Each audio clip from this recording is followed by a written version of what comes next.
This next piece is called, it's not called Dandelion, I'm sorry.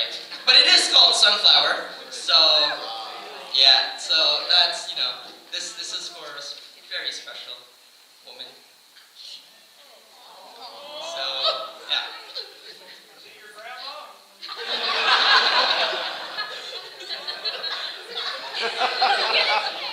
Anyways.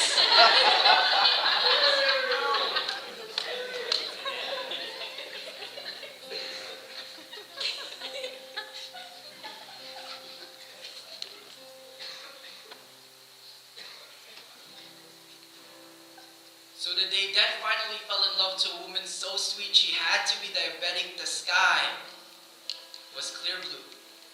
So I could just imagine she, a fragile sunflower that refuses to wither in the darkest moment, and he, who picks the drooping petals of the fallen, finally had the chance to meet.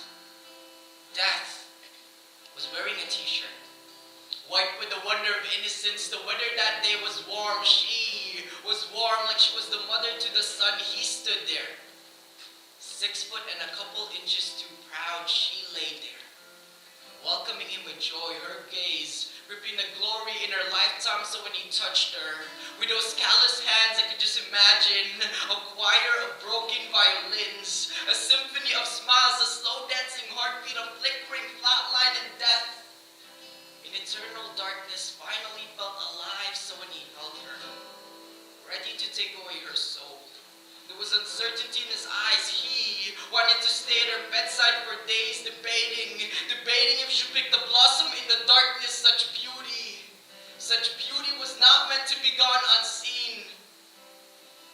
See, my grandmother is a beautiful sunflower, too sweet for simple words. A God chose to make her diabetic instead, and I could just imagine that falling for the flower. She, a field of nectar so sweet, her smile gave birth to the sun, and death was getting warmer.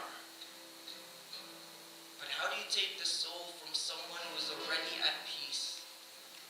See, my grandmother is the beauty in the ugly. Death couldn't help but admire her soul. He wanted her to be the halo in his finger. She taught death how to smile in the destruction, how to smile in the eye of the storm. She embraced death like a lost friend, her last friend. So I wonder if death could ever blush on that day. Did he look like a rose? Did my grandmother pluck the air out of his lungs? Was he left breathless? And as vulnerable as she was, did she make his knees tremor the day death finally fell in love to a woman so sweet she had to be diabetic? The sky was clear blue. Death was on his knees. And my grandmother, that beautiful sunflower, she said, I do.